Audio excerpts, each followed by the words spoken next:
वक्त में एक सुन्नत पर जो अमल करेगा अल्लाह 100 शहीदों का सवाब उसके नामे आमाल में लिखेगा।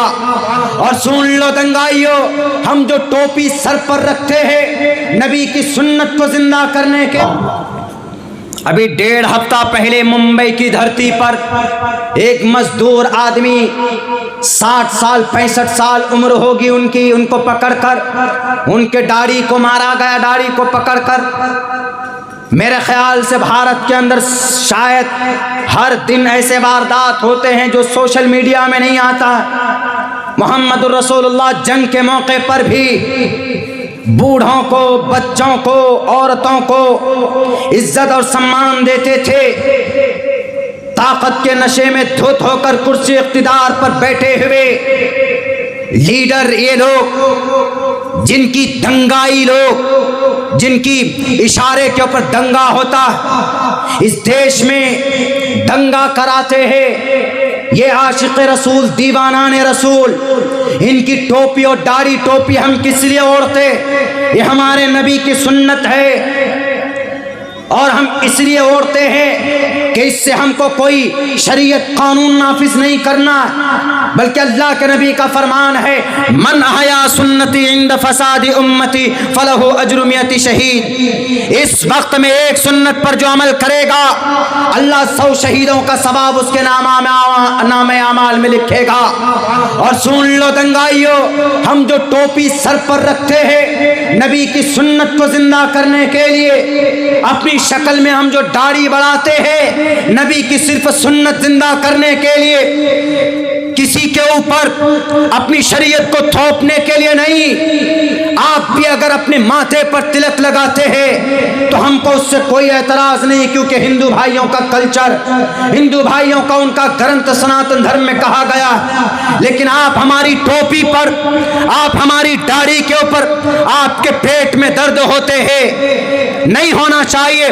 पढ़ो अपने इतिहास को, नबी के जंग के ऊपर आपको एतराज होता है कि नबी 9 जंग में गए। नबी कहाँ गए?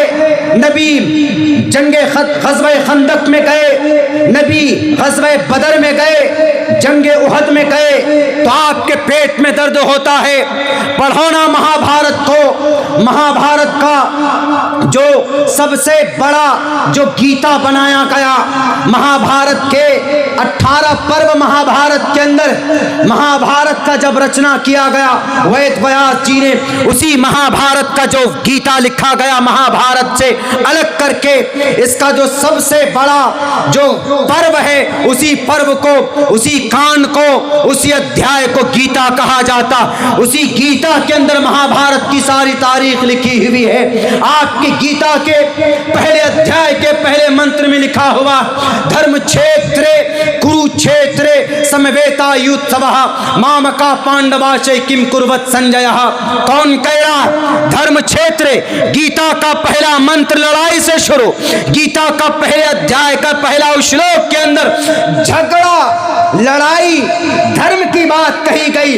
दूसरे मंत्र में कहा गया, कुतस्तुरा कश्मलिदम विस्मय समुपस्थितम अनार्य जुष्टम स्वर्गम कीर्ति कर्म जुनाहा। श्री कृष्ण जी अर्जुन को कहते हैं कि अर्जुन, तीर और तलवार को रखो मत, बल्कि सामने जो ये जो दुर्योधन है, ये जो कोरु है, 100 कोरु, इन लोगों का खात्मा करो। ये अधर्मी लोग है, ये अपने धर्म को नहीं मानते, ये अपने परमात्मा की बात को नहीं मानते। कौन कह रहा है?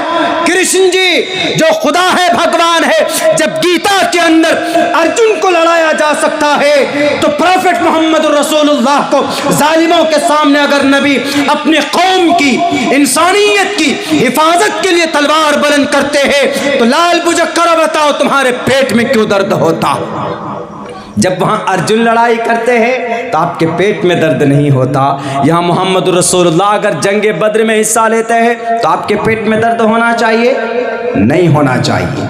लेकिन क्या बोलेंगे? वो कहते हैं ना, कभी कभी कुछ फायदा हासिल करने के लिए आज की तारीख में राजनेता लोग, सियासी लोग ऐसे होते, ऐसे ऐसे काम कर जाते हैं जो नहीं होना चाहिए। हमारा कुरान है, आप कुरान पढ़िए अल्हम्दुलिल्लाहि रब्बिल आलमीन अर्रहमानिर रहीम। सूरह बकरा पढ़िए अलिफ लाम मीम ज़ालिकल किताबु ला रैब फी। दूसरा पारा पढ़िए सयक़ूलु सुफ़हाउ मिनन नास। तीसरा पारा पढ़िए तिलकर रुसुल लन तना वल मुहसनात ला युहिब्बुल्लाह इज़ा समिउ वलौ अन्नना क़ाल मलउ वालमु। 10 पारे तक हमने पढ़े। कहीं पर भी वाज़ेह तौर पर जंग का तज़किरा नहीं है, लेकिन श्रीमद् भगवत गीता पढ़िए। श्रीमद् भगवत गीता के पहले आयत समझाने के लिए बोल रहा हूँ। पहली आयत में क्या है? धर्म क्षेत्रे कुरुक्षेत्रे समवेता युत्सवः मामका पांडवाश्च किम कुरुवत संजय। ए संजय मुझे बताओ कि कौरव पांडु के बीच में हस्तिनापुर के कुरुक्षेत्र में क्या हुआ? तो संजीव कहता कौरव और पांडवों के अब्बा को कहता है कुतस्त्वा कश्मलिदम विश्वे समुपस्थितम अनार्य जुष्टम स्वर्गीयम कीर्ति कर्मजुनः। और कहता है एवं मुक्तवार्जुन संख्यो रथोपस्थोपवाविशत विसृज्य शरम चापम शोक संविघ्न मानसा। पांडवों के 5 भाई को इसलिए पांडु कहा का पांडवों का जो सबसे शक्तिशाली है वो अर्जुन है। अर्जुन ने अपने हथियार रख दिए, बैठ गया है।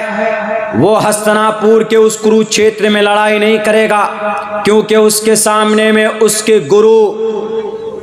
उसके गुरु सामने हैं, उसके रिश्तेदार भाई चचा सामने, इसलिए अपनी तलवार को रखकर बैठ गया। इतने में कौन आता? इतने में ईश्वर आता है, यानी अल्लाह आता है। कौन? अर्जुन, कृष्ण जी, 8वां अवतार विष्णु के। सुदर्शन चक्र लेकर आते। सुदर्शन चक्र वो है जो घूमता है, चक्के की तरह होता है। उसको ऐसे घुमा देते, दुश्मन के पास जाकर बोलता है बोलो मानो जो मैं कह रहा हूं, नहीं मानोगे तो वो सुदर्शन चक्र उसको कत्ल कर देता था। वो सुदर्शन चक्र लेकर पहुंचे और अर्जुन को कहते हैं ए अर्जुन तुमने तीर क्यों रख दिए जी, क्या वजह? उन्होंने कहा कि सर मैं कैसे मुकाबला कर सकता हूँ, सामने हमारे गुरु हैं, हमारे चचा हैं, हमारे बड़े भाई दुर्योधन हैं। दुर्योधन कौरवों के 100 बेटे। गंधारी एक औरत थी, उस गंधारी के पेट से ये 100 बच्चे कैसे पैदा हुए? रहस्यमयी तौर पर, ऐसे नहीं जैसे बच्चा नॉर्मल पैदा होता, वैसे नहीं, बल्कि गंधारी अपने घर में एक बहुत बड़े पीर जी आए उनके। हम लोग अपनी ज़ुबान में पीर साहब बोलते हैं, अल्लाह के वली बोलते हैं, लेकिन उनकी ज़ुबान में कोई महाराज आए, उनका नाम वैद व्यास जी आए, उनकी मेज़बानी की, उनको खाना खिलाए। जैसे आज आप लोगों ने अल्हम्दुलिल्लाह अच्छा खाना खिलाया, अच्छा नाश्ता कराया, चाय अच्छी पिलाई है, वैसी तो खुश हो गए वैद व्यास जी। तो गंधारी एक औरत थी जो खाना बनाकर उनको खिला रही थी। तो गंधारी को वरदान दिया कि गंधारी लो, तुमको 100 बच्चे, 100 लड़के पैदा होंगे तुम्हारे। नहीं, 100 बच्चे पैदा होंगे, लड़के पुत्र पैदा होगा। 100 नहीं बल्कि 101। गंधारी ने कहा कि हमारे 100 लड़के चाहिए, 1 लड़की चाहिए। कहा ठीक है जाओ। 2 साल तक गर्भ में रही। कौन? गंधारी औरत, कौरवों की मां। तो 2 साल प्रेग्नेंट रहने के बाद एक गोश्त का टुकड़ा निकलता है, गोश्त का टुकड़े को जन्म देती, किसी बच्चे को नहीं। तो गंधारी ने सोचा कि गोश्त का टुकड़ा है, इसको उठाकर फेंक दो। तो वैद व्यास जी ने कहा कि नहीं, इस टुकड़े को, इस गोश्त के लोथड़े को 101 टुकड़ा करो, काटो। 101 टुकड़ा किया और वही 101 टुकड़ा, हर टुकड़े का एक शिष्य बना, एक बच्चा बना। तो इसी से कौरव है, कौरवों के 100 भाई है, तो वही 100 टुकड़े का 100 बच्चा बना और 101 एक और था, तो वो एक की एक बच्ची, लड़की बनी, कौशाला नाम उस लड़की का। तो गंधारी के 100 बेटे कौन? कौरव। पांडवों के, कुंतुनी के 5 बेटे, उनका नाम पांडु। इन्हीं के बीच एक लंबी कहानी, इन्हीं के बीच में युद्ध हुआ जमीन के मामले में। जमीन नहीं बल्कि उससे पहले जुआ खेले गए, जुए में हार गए कौन? पांडु। सब कुछ पांडुओं के ऐशो इशरत थे। और दुर्योधन जो बड़ा भाई था, उनका देखा कि ये हमारे पांचों भाई बहुत ऐश में हैं, खूब गुस्से में हो गए। उनको नीचा दिखाने के लिए अपने मामू शकुनी को कहा कि कैसे पांडवों से ये इज्जत शोहरत हटा ली जाए। जैसे हम लोग आज किसी की शोहरत को देखकर जलते हैं, वैसे वहां पर था। बैरकैफ एक तहकीक है, एक लंबा इतिहास है, वक्त नहीं बताने का। तो झगड़ा हुआ, बीच में युद्ध आरंभ हुआ। तो वहीं पर उसी युद्ध में श्री अर्जुन को कृष्ण जी कहते हैं कि कोरु गलत पर है, बातिल पर है, पांडु हक पर है। तो हक पर हो तो तुम लड़ो। इसीलिए हम कहते हैं कि जब पांडवों को कृष्ण जी आदेश दे सकता है लड़ने के लिए, और उसी आदेश को, उसी को महाभारत कहा जाता है। 18 पर्व इस महाभारत में है। तो जब महाभारत का उपदेश लड़ाई का है, तो मोहम्मद रसूलुल्लाह ने अबू जहल से के मुकाबले के लिए उतबा, शैबा, वलीद, हंजला, मुगीरा, ये वो लोग हैं जिन्होंने मोहम्मद रसूलुल्लाह का गुलाब का फूल नहीं दिया है जनाब, बल्कि मोहम्मद रसूलुल्लाह सल्लल्लाहु अलैहि वसल्लम को 13 साल तक काफ़ी तकलीफ़ें दी है। इतनी तकलीफ दी, इतनी तकलीफ दी। आप अलैहिस्सलाम सजदा करने जाते थे मक्कतुल मुकर्रमा में, तो उक़बा इब्न अबी मुअय्यिद ऊंट की ओजड़ी लाकर आपके गर्दन पर डालते थे। आप अलैहिस्सलातु वस्सलाम का सांस रुक जाता था। इसी पर बस नहीं करते थे, बल्कि आप सजदे में जाते तो ऐसे कपड़ा गले में डालकर इस तरीके से मोड़ कर घसीटते थे। कौन? उक़बा, उतबा, शैबा, वलीद, हंजला, मुगीरा, अबू जहल, अबू लहब। तब अबू बकर सिद्दीक दौड़ कर आते थे और कहते थे अतक़्तुलून रजुलन अन यक़ूल रब्बी अल्लाह, तुम एक ऐसे आदमी को कत्ल करने चले हो जो सिर्फ ये कहता है कि मेरा रब अल्लाह है। क्या फायदा मिलेगा मोहम्मद को मार कर? मेरे भाइयों, 13 साल तक आप अलैहिस्सलातु वस्सलाम ने जो तकलीफें बर्दाश्त की है, लाल बुझक करके चेलो हमारे RSS बजरंग दल VHP के भाइयों, आप इस्लाम को खोल कर देखो, एक एक बरक को उलट कर देखो।